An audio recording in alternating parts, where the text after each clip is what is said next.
You take a seed, you plant it, you grow it, you dry it, you roll it, you smoke it, and it goes down smooth. Hey! Spanning the continent to bring you the truth about cannabis and marijuana law reform. I smoke pot and I like it a lot. The Russ Belville Show, the voice of the marijuana nation. Now, here's your host, Radical Russ Belville. Good day. Excuse me, still a little sick. Good day, tokers and tokettes and non-toking lovers of liberty. Welcome to the show. It is Tuesday, January 13, 2015, and it's got to be 420 somewhere in the world. That's right, we're in Oregon. We don't have any D here. Congratulations to the Iowa State Buckeyes and our good friend in the chat room, Left Wing Larry, who's high as a kite now for his Buckeyes becoming the first college football playoff national championships with their complete and utter dismantling of the Oregon Ucks.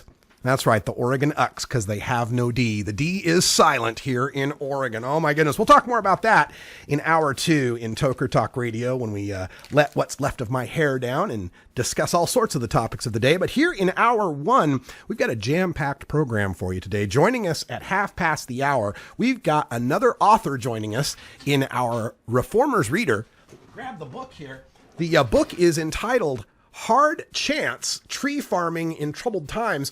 It's the memoir of Peter Pfeiffer, who's a grower in Waterville, Maine, and he was the tree farmer of the year. We're going to talk to him about tree farming and other kind of farming, all sorts of trees you can farm in Maine, in the Reformers Reader at half past. So stay tuned for that. And then at 45 after, in the Radical Rant, I have a very important, momentous announcement for our audience. You will be the first to hear this announcement before it goes official to the rest of the world. So stay tuned for that. I'm not going to tell you any more than that, but stay tuned. It's coming up in the Radical Rant. Also on the show today, we're going to go behind the headlines and take a look at Washington State, where the legislature is looking at 7 different bills for reforming medical and recreational marijuana, as well as industrial hemp in Washington State. We'll give you all the details we can on that. Also, in drug war data mining today, we're going to take LiveScience.com to task for their misreporting on some statistics that were unearthed with regard to young people, their use of alcohol and marijuana, and the tendency to get in car crashes. They've misreported some of this stuff, and I thought it was important that we update them with the real science over there at LiveScience. And of course, we're going to do the 420 radio news today. We got all sorts of great headlines to get to. An important court ruling for free speech in Washington State. A look at Illinois, where a transition in the governor's mansion is causing all sorts of headaches for medical marijuana supporters. In Florida, the legislature is looking to expand their nascent medical marijuana program after the huge supporting vote for Amendment 2. We've got the Assembly in Juneau, Alaska, approving a moratorium on marijuana-related businesses that have lots of entrepreneurs concerned. And once again, the NYPD is flying a banner, or supporters of the NYPD, I should say, are flying a banner against Mayor de Blasio, this time openly calling him out for his supposed current marijuana use. We'll talk about that in the 420 radio news. And then stay tuned for hour 2. Toker Talk Radio will get a new daily Toker tune for Electric Tuesday from our good friend Electric Bob.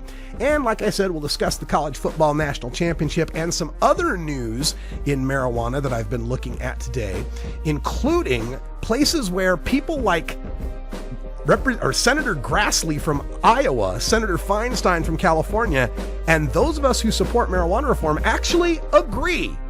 Plus, we got a Kentucky Attorney General who clearly hasn't got the memo over the past 20 years on the effects of medical marijuana. And the FDA is not going to allow for female sexual arousal drugs. This is where pot-infused sex lube for women comes in. Hour 2 could get steamy. Stay tuned. It's the Russ Belville Show. We're right back after these advertising messages.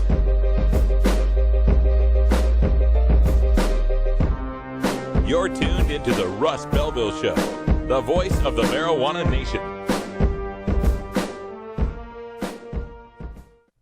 420 Radio, fighting prohibition since 2012.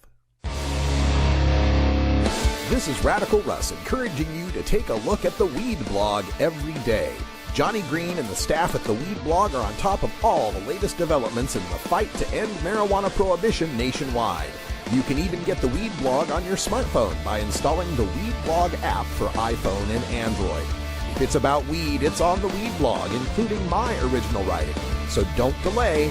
Read the Weed Blog today.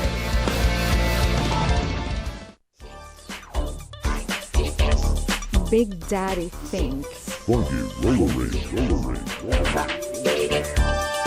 Oh yeah, this is Big Daddy, and I'll be your freakazoid every Thursday night, right here at the Funky Roller Ring. Funky Roller Ring. 11 Eastern, 8 Pacific, only on RadicalRuss.com.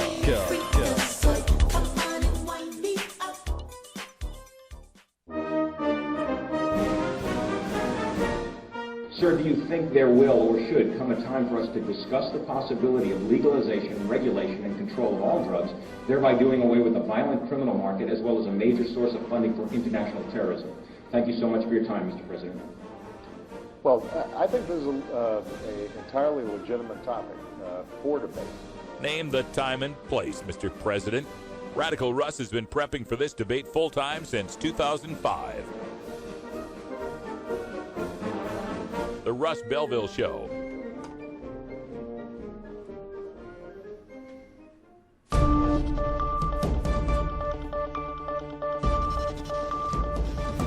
It's time for the 420 Radio News, covering the latest headlines in consumer cannabis, medical marijuana, and industrial hemp. Transcripts of 420 Radio News are available daily on our website at 420radio.org.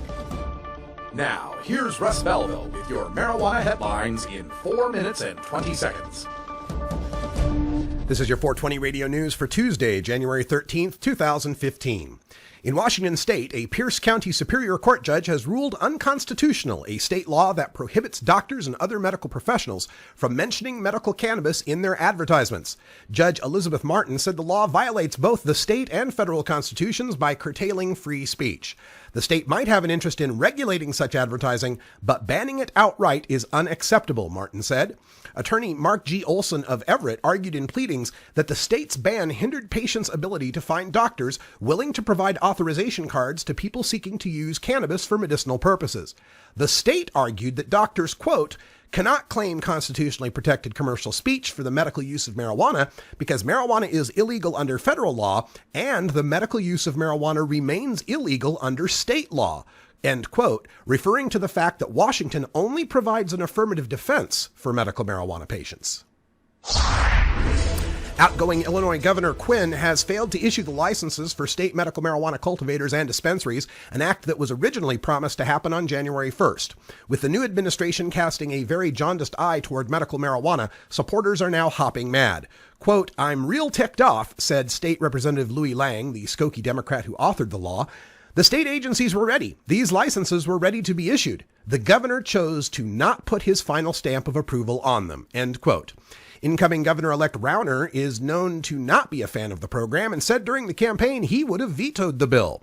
However, Governor Quinn did recommend prohibiting patients from being subjected to criminal background checks. He called for extending the current sunset for the pilot program through 2017 for 2 years longer, through 2019, and clarified some of the ambiguity around the licensing of proposed cultivation centers. Floridians can expect the legislature to ponder expanding the state's new medical marijuana law to allow for more potent pot that would treat other illnesses, but lawmakers might first wait to carry out the statute the state already has. Last year, the legislature approved a law that allows CBD-only marijuana preparations for Floridians who suffer from epilepsy, cancer, and a handful of other ailments that cause severe seizures or spasms. Even so, medical marijuana advocates are lobbying to get the law expanded to possibly allow extracts made from higher THC marijuana. Such a treatment would get users high, but they are believed to be more effective for patients with post-traumatic stress disorder, dementia, and other ailments. United for Care Director Ben Pallara said they are getting encouraging feedback from lawmakers about expanding the law. He pointed out that Amendment 2 barely missed approval last November when 58% of the voters said yes to it. It needed 60% for approval. After extensive testimony Monday, the city and borough of Juneau, their assembly approved a moratorium that prohibits marijuana-related businesses until October 19th, 6 months after the end of the Alaska legislature's scheduled end. The marijuana legalization ballot measure approved by Alaska voters becomes effective February 24th, allowing Alaskans to use marijuana recreationally. Under the terms of the ballot measure, the state has until November 24th to finalize regulations covering retail marijuana sales. The first permit for a retail marijuana store can be issued no later than February 24th, 2016. 8 individuals gave public comment on the ordinance. Most of those who testified asked for a shorter moratorium, saying that a year-long block on paperwork would prevent them from planning ahead to meet the state's anticipated permitting process. Others told the assembly that the longer it takes to get legitimate businesses up and running, the longer the city must deal with a black or gray market for marijuana. An anti-Mayor de Blasio group is flying a banner over the Hudson River today reading, "De Blasio, get off the pot, resign, we heart NYPD." The same group that took credit for 2 recent banners, one read, "De Blasio failed all New Yorkers, it's time, resign," and the other read, "NY support NYPD, rest in peace Detectives Liu and Ramos," has taken credit for today's stunt. The group, who now call themselves New York City Police Officers for a Safe New York, retired NYPD for a Safe New York, claims to be made up of several thousands of retired New York City police officers who have joined together to actively support the brave men and women of the New York City Police Department in today's, quote, anti-police climate, end quote. This has been your 420 Radio News for Tuesday, January 13th, 2015. I'm Russ Belville.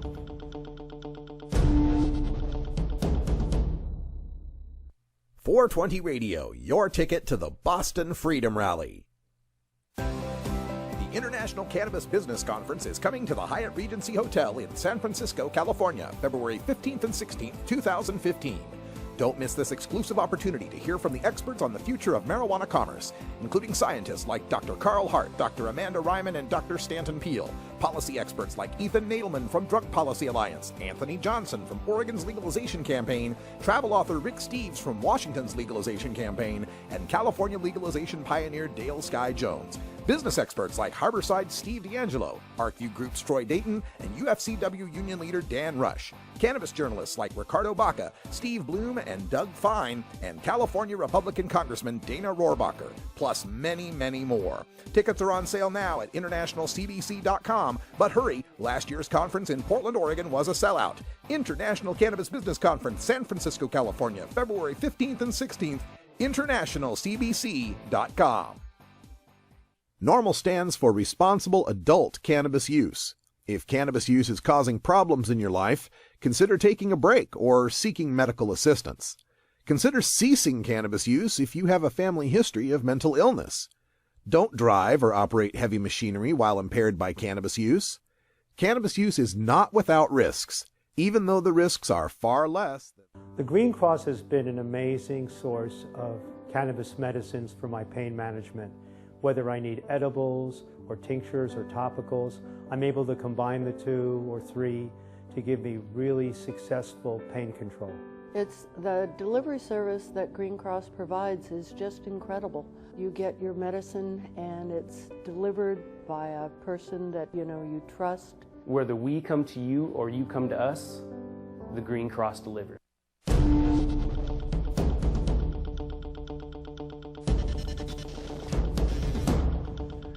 Welcome back, everyone. 14 after the hour, and today in Behind the Headlines, we take a look at 7 different bills that are being proposed in the Washington State Legislature to deal with recreational and medical marijuana. There's everything from a complete overhaul of medical marijuana to giving people with misdemeanors a chance at a clean slate. Seems like there's a lot to cover here, so let's run down some of these bills. There's Senate Bill 5003. This is sponsored by Brian Hatfield, a Democrat, and Ann Rivers, a Republican. This bill would raise the excise tax on cannabis from 25 to 26%. Because marijuana is just not taxed high enough in Washington State, I guess.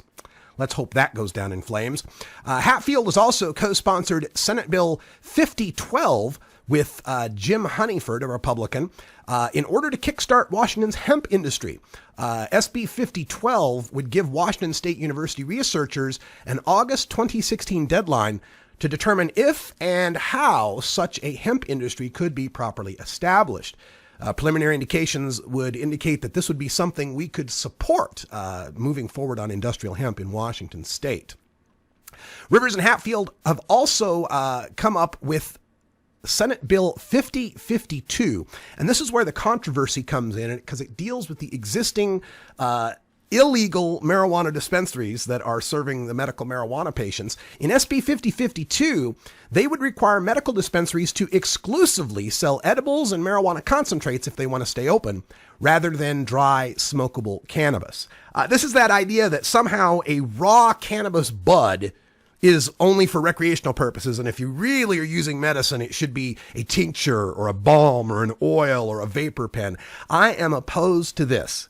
Patients need access to whole plant cannabis. It's time to stop trying to differentiate which marijuana is medical and which marijuana isn't medical. It's all marijuana. Let's give us all access to it. I would be opposed to 5052. There's a bill that's in opposition to that yet. It has yet to be filed, but it will be filed by Senator Jean Cole Wells. She's a Democrat of Seattle.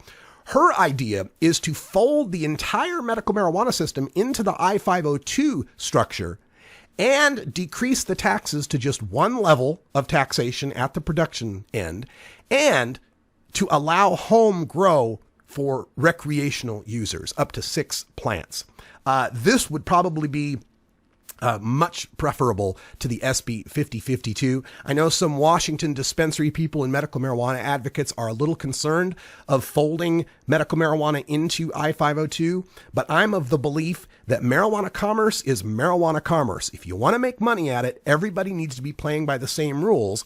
Otherwise, we just incentivize people to game and abuse the medical marijuana system.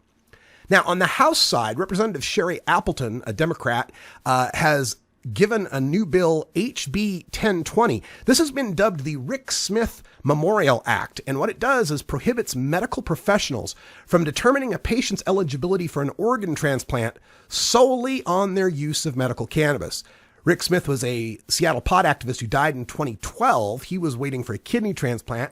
You could also call this the Tim Guerin Act if you wanted to, the Seattle musician who died waiting for a liver transplant when he was rejected for his pot metabolites. Another feature of HB 1020 is that it would also protect medical patients from being evicted from their homes because of their cannabis use, particularly if a property owner allows tobacco use. So everything I see from HB 1020 so far is something that we could get behind, something that we could definitely support.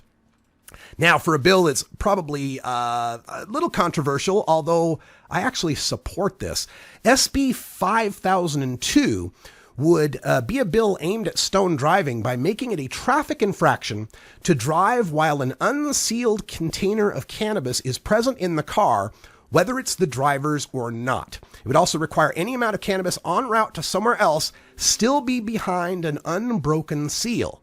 So you wouldn't be able to carry your stash with you in your car. Any smokable, usable, broken container, opened container of marijuana would be a traffic infraction. You'd get a ticket for that. Look, we have no open container laws when it comes to alcohol. I think it's fairly reasonable to have a no open container law when it comes to cannabis. And finally, House Bill 1041. This is another bill being posted by Representative Joe Fitzgibbon, He's a Democrat. And HB 1041 would allow individuals to apply to have marijuana misdemeanors wiped from their records so long as they were 21 or over when the offense was committed. And this only makes sense to me. It galls me to think that we've legalized marijuana in 4 states now, and that many people will be wandering around with marijuana misdemeanors on their record, having criminal records for doing something in the past that's legal now. People shouldn't have to suffer the continuing repercussions of being criminalized in the past when society has moved forward and decided that activity is no longer criminal. Now, I'd prefer that it would be an automatic cleaning of the slate, but I understand there's paperwork that needs to be done. There's all sorts of conditions that need to be met. So at least coming up with some sort of procedure, some sort of protocol that would allow people to get their records expunged, get their records cleared for a nonviolent, responsible adult use of marijuana conviction makes perfect sense to me.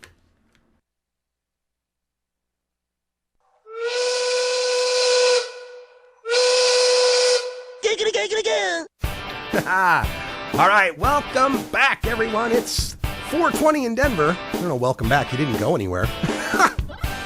Telling you, folks, cold drugs, that's some pretty powerful stuff. Happy 4:20 in the Mountain Time Zone. When we come back, we've got some drug war data mining. We're going to give some real science to the folks out at LiveScience. Stay tuned.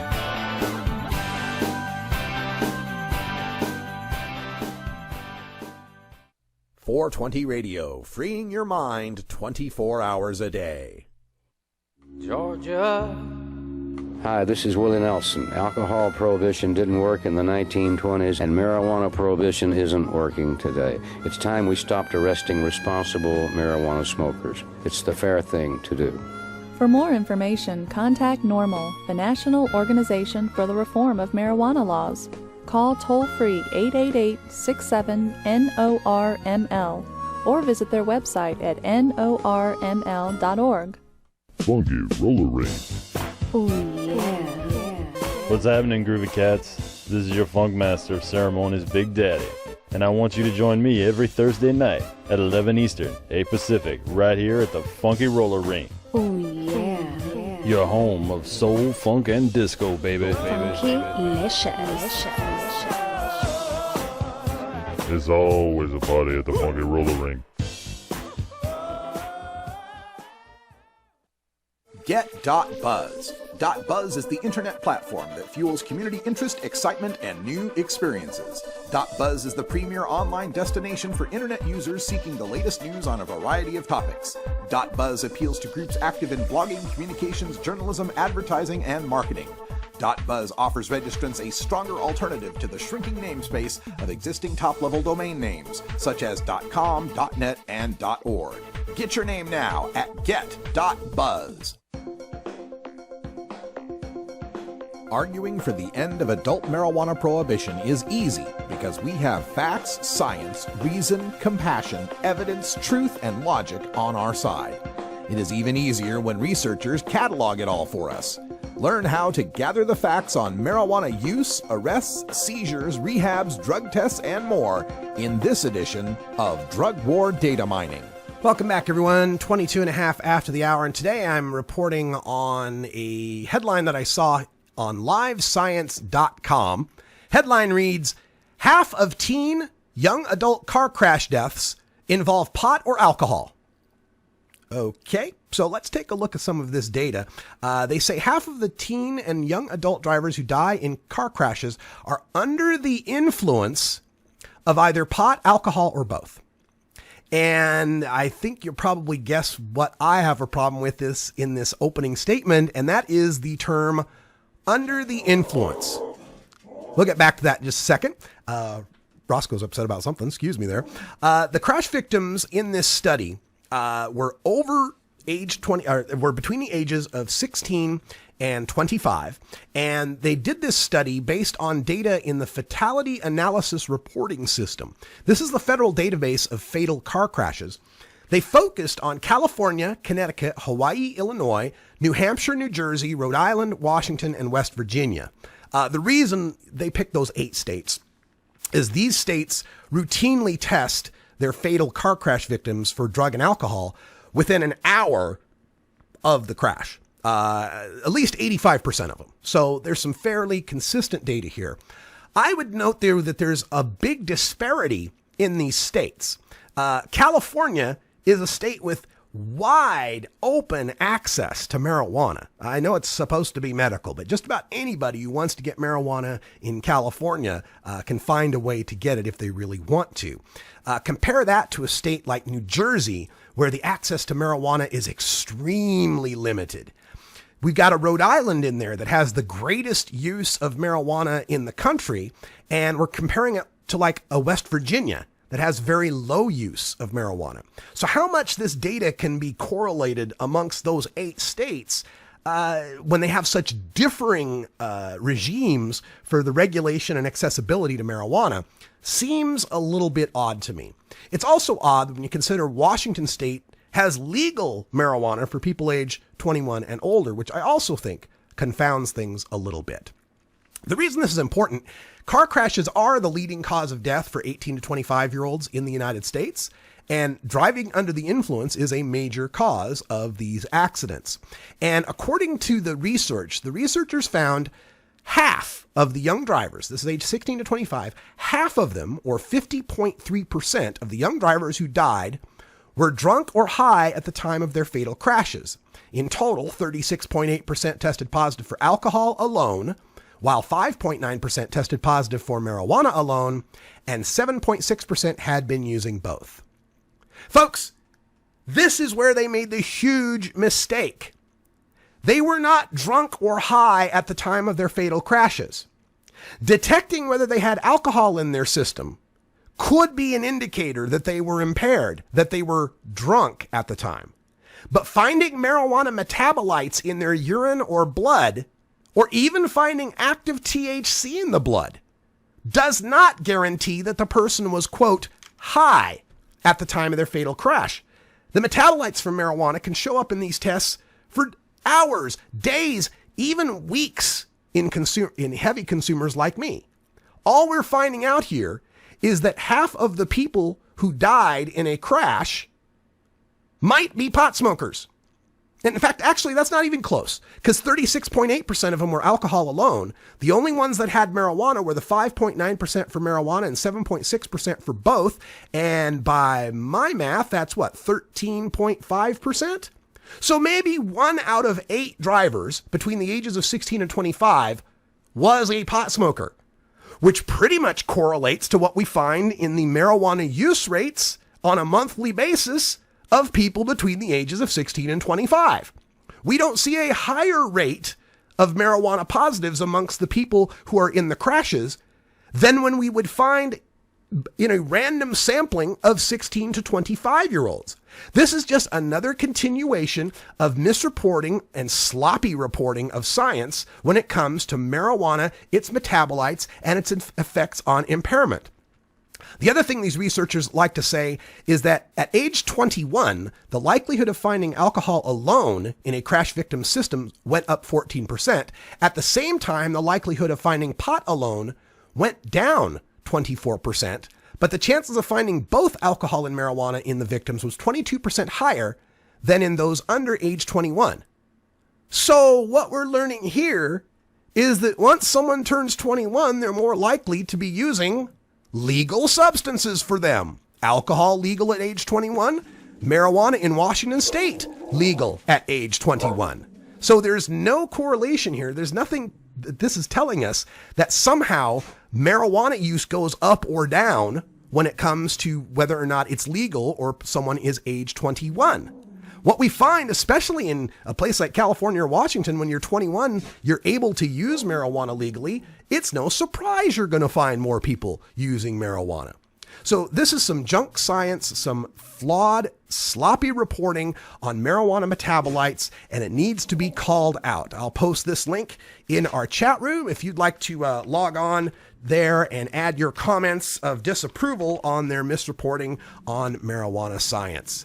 This was Stephanie Pappas on LiveScience.com.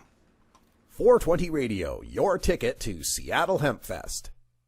The law offices of Omar Figueroa would like to remind you to stand up for your rights. If you are detained or arrested, treat law enforcement with respect and stand up for your rights by repeating, "I respectfully invoke all of my legal and constitutional rights. I do not consent to any search and seizure. I want to remain silent, and I want to speak with my attorney." Please contact the law offices of Omar Figueroa at 415-489-0420 or 707-829-0215 or on the web at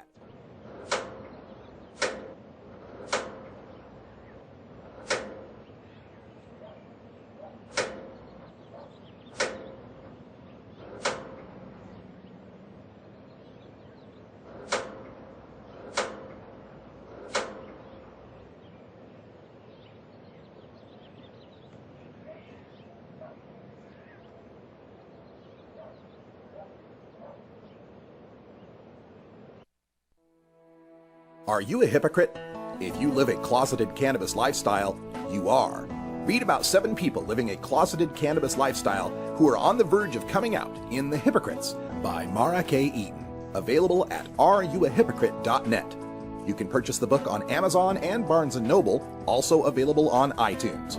Check out Mara K. Eaton on Facebook as well. Learn more at areyouahypocrite.net.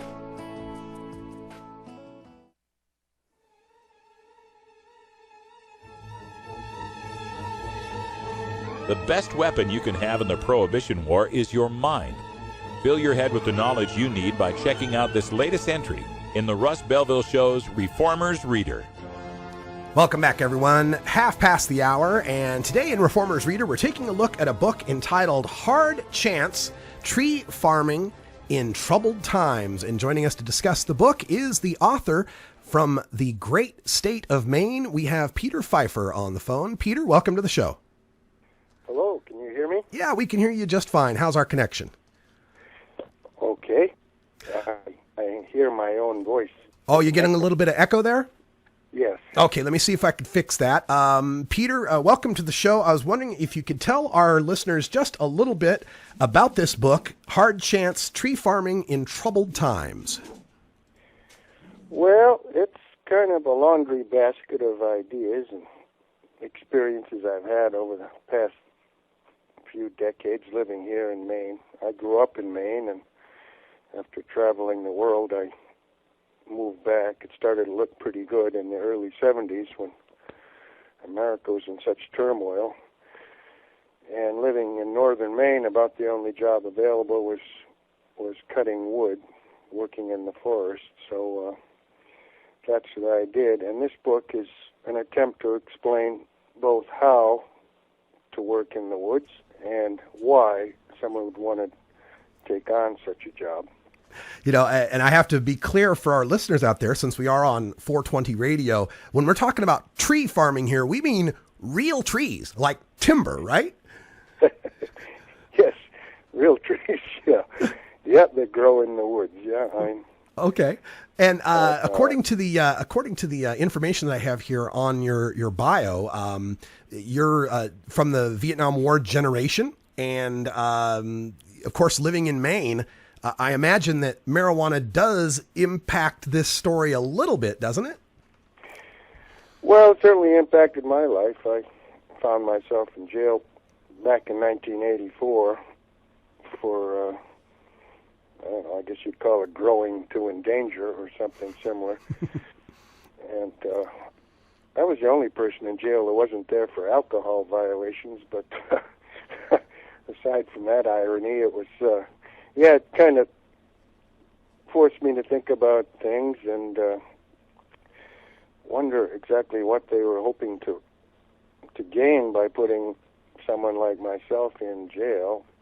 And when thinking about these things, I realized that although people try to minimize the impact that this war on marijuana has been having, it's really a very serious issue. There's millions of people who find themselves in the same situation as I did, that suddenly find themselves arrested and hauled off to jail in some cases. And I didn't suffer particularly. It was a nice little county jail, and with some pretty nice fellows in there, but that's not the case for everyone. So, yeah, I think it's a very important issue, and I wonder why, after all these years of arresting people and spending all these hundreds of billions of dollars, and everything seems to be getting worse in terms of the drug consumption in America.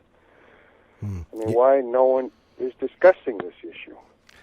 Where are our political leaders? Why isn't somebody saying, well, this is not working, maybe we should try something different? Well, it seems like there's been some movement in the state of Maine. You got medical marijuana in 1999, and recently both Portland and South Portland have voted for marijuana legalization. Do you think your fellow Mainers are ready to move forward with legalization statewide in 2016? I think we'll find out in 2016, and I have a feel. I think the chances are pretty good that it would pass if it was on the ballot, and I think it will be on the ballot. right now we're in this kind of legal limbo where you can grow medical marijuana, but of course that leaves you in certain jeopardy of federal law, and it's just very confusing. I don't know what people do for their taxes if they're making a living growing medical marijuana and selling it to the dispensaries. So it would be nice just to simplify things and legalize it like Colorado and Washington are doing, and see how that goes. But I think to answer your question, I think the people of Maine have seen this thing sort of going along for all these years, and the law enforcement has become almost non-existent in terms of marijuana.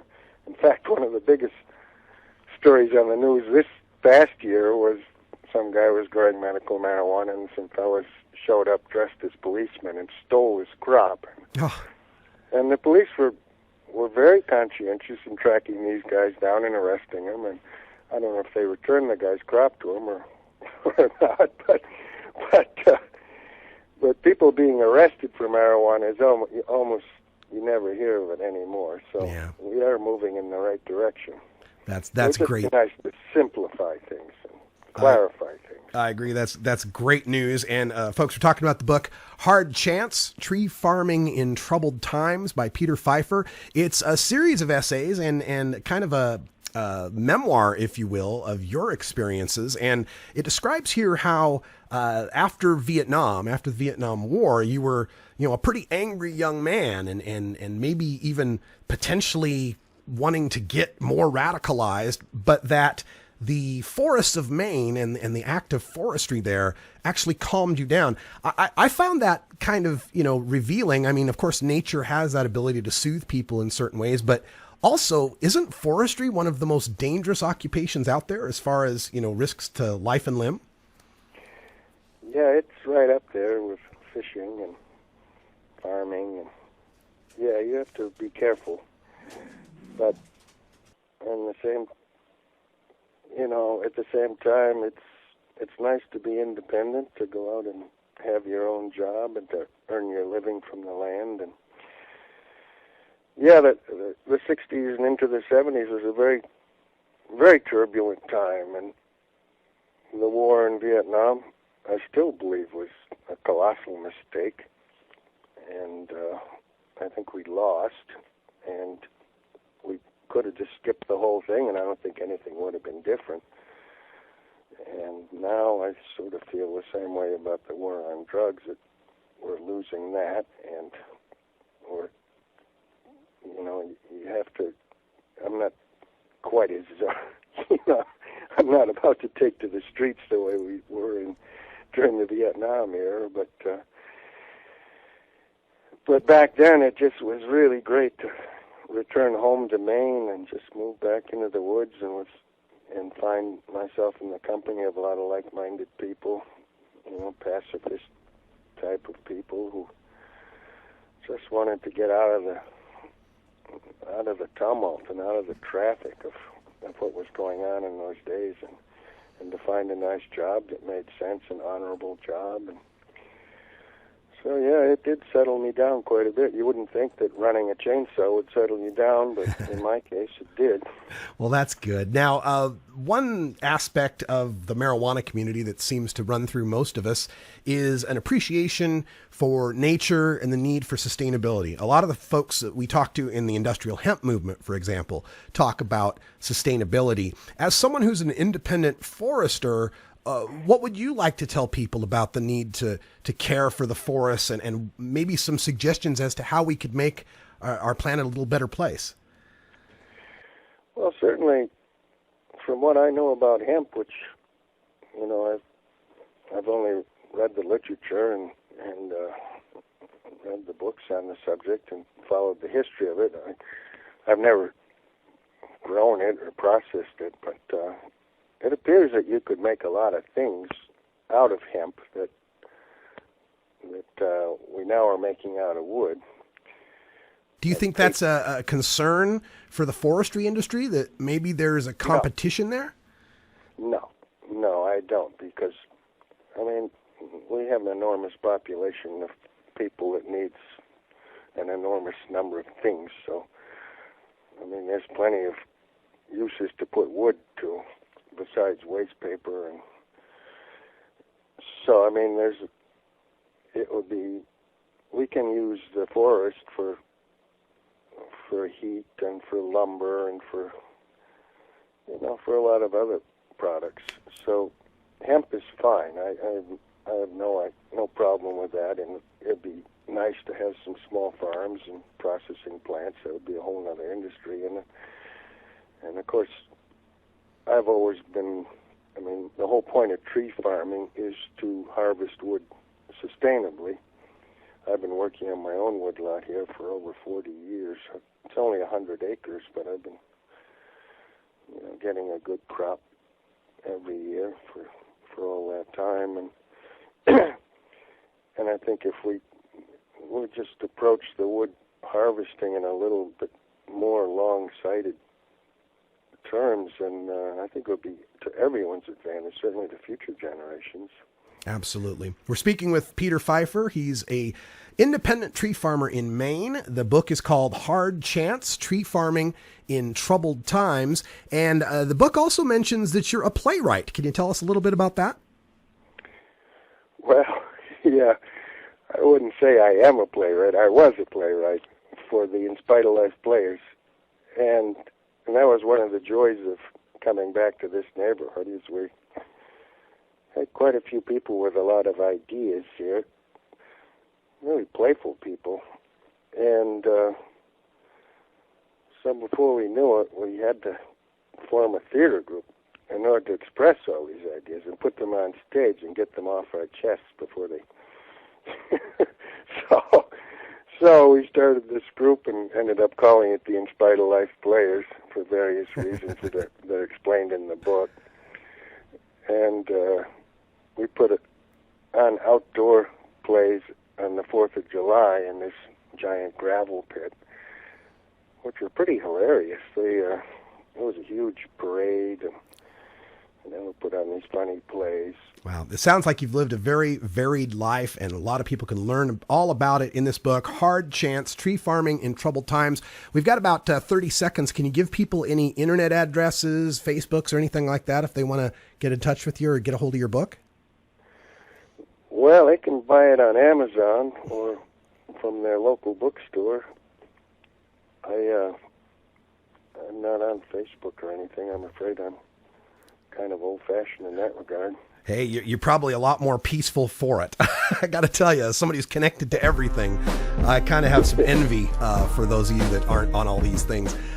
Peter Pfeiffer, author of Hard Chance, Tree Farming in Troubled Times. Thanks for joining us in Reformer's Reader here on the Russ Belville Show.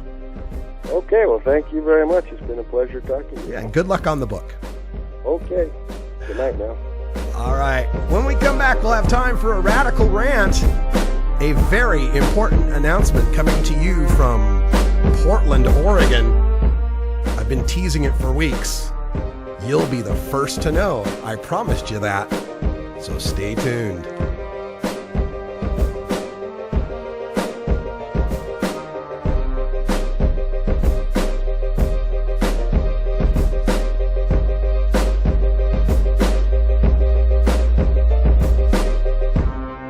You're tuned into the Russ Belville Show, the voice of the marijuana nation. 420 Radio, your ticket to the High Times Cannabis Cups. You know Herb Thrasher from the Herb Thrasher Flower Hour. Now get ready for Herb Age Designs for the proud cannabis consumer. Herb Age Designs, lifestyle gear for the 420 friendly. Herb Age Designs, we've got Frisbee golf discs and durable hemp gear. Herb Age Designs, we've got shot glasses, drinking glasses, coffee mugs, and beer cozies. Check us out on Facebook and online at herbagedesigns.com. And follow Herb Age and Herb Thrasher on Twitter.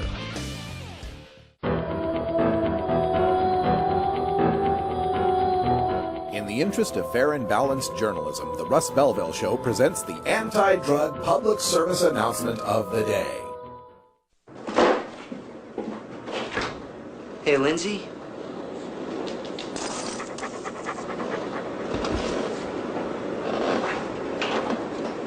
I wish you didn't smoke weed. You're not the same when you smoke. And I miss my friend.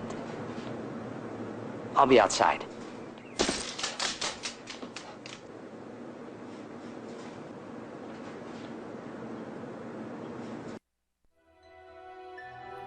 This has been the anti-drug public service announcement of the day. To cure this sort of reefer madness, listen to the Russ Belville Show every weekday on 420radio.org. Adam Hand of Handmade Apparel produces quality custom designs for t-shirts, hats, and other apparel. Handmade Apparel is the official design shop for 420 Radio among many clients who rely on Adam Hand for everything from short-run custom projects to full-run clothing lines. Visit handmadeapparel.biz to browse the selection of handmade gear or to get a personal quote for your own designs. Handmade Apparel, a proud supporter of 420radio.org.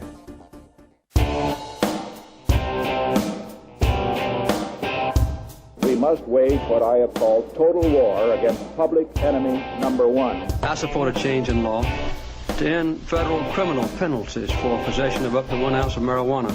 That marijuana, pot, grass, whatever you want to call it, is probably the most dangerous drug. Some think there won't be room for them in jail.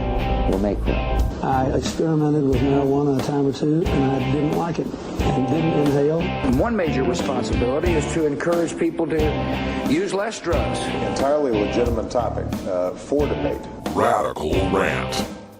Welcome back, everyone. 46 and a half after the hour, and we have a very important announcement. The National Organization for the Reform of Marijuana Laws announces the formation of a Portland, Oregon chapter. The local group represents the interests of responsible adult marijuana consumers, seeks agreement with legislature for consumer-friendly marijuana regulations that serve Portland's best interests. Dateline, Portland, Oregon. As the 2015 legislative session approaches, the issue of implementing regulations for the marijuana industry looms large. Lobbying groups have formed representing the interests of marijuana growers and marijuana retailers, medical marijuana providers and industrial hemp farmers, and the cities and counties where marijuana commerce will commence. But until now, no group has stepped up to represent the interests on the other side of marijuana commerce, the marijuana consumers. The National Organization for the Reform of Marijuana Laws, or NORML, has been America's marijuana consumer lobby for over 40 years. The Washington, D.C. based nonprofit has given the go-ahead for the formation of a Portland, Oregon-based chapter known as Portland NORML to lead lobbying efforts to represent the interests of cannabis consumers. While Oregon approved of commercial marijuana legalization with the greatest margin of any state, over 56% of the vote, most of Portland passed Measure 91 with votes in the 70% to almost 90% range, explains Portland NORML Executive Director Russ Belville. Yet, Portland's representatives in the state legislature and the city's executives are seeking to place restrictions and burdens on adult marijuana use and commerce, clearly out of touch with both the will of city voters and the lessons learned from mistakes made in Denver and Seattle. The key philosophy of Portland NORML is that responsible adult marijuana consumers should be provided the same rights, privileges, and responsibilities as adult alcohol and tobacco consumers whenever practical. For 80 years, our society has accepted and regulated the adult use of two of the most addictive and dangerous drugs, alcohol and tobacco, Belville states. Like booze, marijuana alters perceptions and mood. Like cigarettes, marijuana produces smoke that can intrude on non-smokers' right to fresh air. But marijuana brings with it far less damage and danger to the individual consumer and the non-consuming public. So there is no logical reason why adult marijuana consumers should be treated with any less respect, restricted more severely, and denied the same privileges we extend to responsible adult drinkers and smokers. Portland NORML's lobbying efforts this session will focus on these 10 core principles. Number 1. Maintaining the Oregon Medical Marijuana Program Registry Card System and its privileges. Severely sick and disabled medical marijuana patients must retain the right to possess and grow more marijuana than allowed for adult personal use, to designate caregivers and growers, and to have their marijuana purchases remain tax-free. Number 2, integrating all commercial marijuana production and sales into Measure 91's framework. Adult marijuana users should not have to shop in segregated buildings. Experience from Denver and Seattle shows that segregation inevitably incentivizes gaming the medical marijuana system. Number 3, establishment of adult personal use venues, vapor lounges, or coffee shops. Experience from Denver and Seattle shows that lacking a public place to use marijuana leads to increases in public use citations in the streets and parks and inexperienced use of marijuana edibles. Number 4, retention of the state's sole right of taxation on marijuana. Experience from Denver and Seattle shows that overtaxation of marijuana defeats the purpose of eliminating the black market and leads to the gaming of the medical marijuana system. Number 5, rejection of junk science DUID standards. While we believe no responsible adult should drive a vehicle while impaired by marijuana, we strongly oppose the imposition of per se standards for determining driver impairment based on blood, urine, saliva, or breath testing that only determines that an adult consumed marijuana, not that they are currently impaired. Number 6, affirmation of the people's right to ban marijuana commerce, not the government. Measure 91 provides a fair mechanism by which a city or county can ban marijuana commerce through an initiative petition and a vote of the people. We oppose efforts to grant city councils and county commissions that ability to ban by their vote alone. Number 7, marijuana consumers' right to work. While Measure 91 retains the right of employers to maintain so-called drug-free workplaces, Portland employers should end the practice of suspicionless screening for inactive marijuana metabolites that serve only to discriminate against unimpaired marijuana consumers. Number 8, marijuana consumers' equal rights. The rights of marijuana consumers, including but not limited to the rights of child custody, foster parenting, adoption, bearing arms, seeking organ transplants, and medical treatments, should not be affected solely by the lawful, responsible use of marijuana. Number 9, release of nonviolent marijuana prisoners. No person whose nonviolent marijuana crime was made non-criminal by Measure 91 should remain under correctional custody or supervision, and a protocol for expunging those criminal records should be made available. And number 10, expanded personal cultivation rules. Measure 91's restriction of just 4 marijuana plants per household, along with a landlord's right to ban cultivation, provides incentive to game the medical marijuana system or break the law. We recommend increasing the limit to 6 plants per person, like Denver, and up to 12 plants per household, like Washington, D.C., and providing a means by which an adult could lease personal growing space from a commercial vendor. Belville concludes, Portland can be the place that stands as the gold standard for how American cities can successfully regulate adult marijuana use and commerce in the future. We look forward to working with the city, the legislature, and other stakeholders in crafting that reality. There we go, folks. There is the super special announcement I've been holding off on for about the past couple of weeks. I've been in talks with the folks at National NORML, and they were very interested in seeing a vibrant chapter formed here in the Portland area. They've got Colorado NORML hard at work in Denver, Colorado. They have got Washington NORML hard at work in Seattle. And they and I felt it was time that a Portland-based chapter was formed. Now, there still exists Oregon NORML. And in fact, I'm a lifetime member of Oregon NORML. And for 4 years, I was the associate director of Oregon NORML, 2005 through 2009. That state affiliate is still in existence, and we look forward to working in conjunction with that state affiliate. But we feel that the needs of consumers in the city and the overwhelming support from 70 to 90% that was found in Portland make it a special venue that has its own specific needs.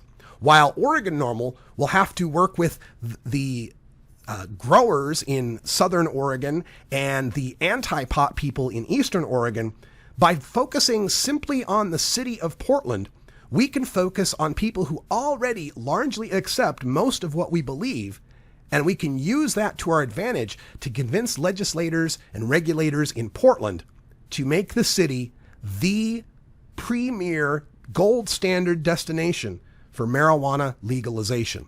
And we feel by bringing this to the attention of city leaders and state legislators, we can ensure that the regulations that are put forth in Portland do the best for not just the consumers, but for the image of marijuana legalization. In speaking with Alan St. Pierre, the executive director of National NORML, he is of the belief that how things unfold in the cities of Denver, Seattle, and Portland are largely going to affect the perceptions of marijuana legalization throughout the country. We at Portland NORML believe that we can be the best of the three. And by having things like vapor lounges and being able to recognize the rights of adult marijuana consumers, we can show that we can treat marijuana consumers fairly. We don't need to put their marijuana dispensaries and their vapor lounges in red light districts, and that marijuana can be treated like tobacco or alcohol. And through that integration, we can provide a model to the rest of the country to show them they have nothing to fear from regulating marijuana. We encourage you to get involved. If you'd like to get involved with Portland NORML, send us an email at portlandnormal@gmail.com. We're still taking applications for officers and board members. I'm joined in this endeavor by Randy Quast. Randy Quast is from Minnesota. He is a member of the National Board of Directors for NORML, and he is the principal behind Minnesota NORML, which in just the past 2 years has grown from its founding to being a leading state affiliate in the NORML chapter directory. They have done some remarkable work up in Minnesota, educating the lawmakers and the general public on the need, in their case, for medical marijuana, since they're a bit behind when it comes to what the public is ready for. Randy is moving to Portland, Oregon, and wanted to continue that kind of advocacy and activism here in our wonderful city. And I've kind of been itching to get back into the activism game myself. I feel like over the past couple of years, doing 420 radio and traveling all around the country, covering all these business and activism seminars, have given me a perspective and the contacts necessary to provide the leadership that we need to get what we want here in Portland, Oregon. I hope that the people agree with me and that we can build a vibrant and effective chapter here in Portland, Oregon. Our website is not up yet, but it will be. It's portlandnormal.org. And again, our email address at this point is portlandnormal@gmail.com. I have all sorts of plans, not just for legislation and not just for regulation, but also for the social aspect of marijuana consumption. Back when I was with Oregon NORML, we used to hold monthly or twice monthly meetings. At the time, they were just medical marijuana patient meetings.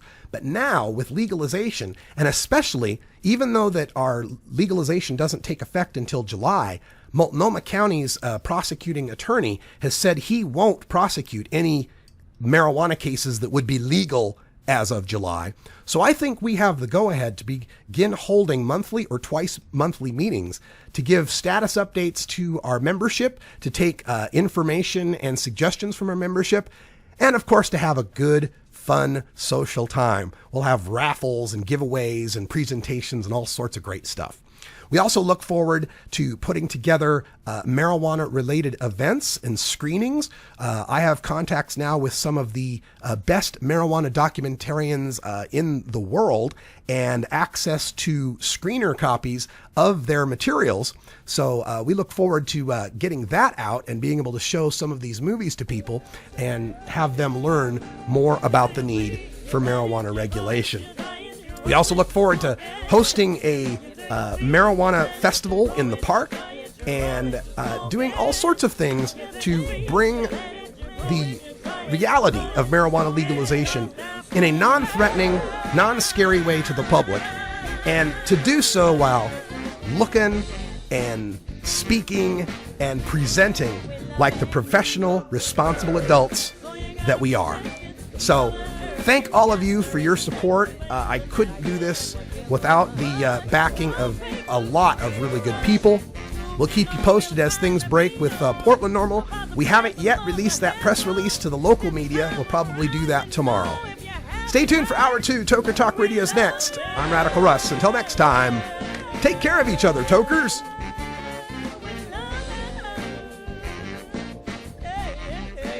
This is the Russ Belville Show.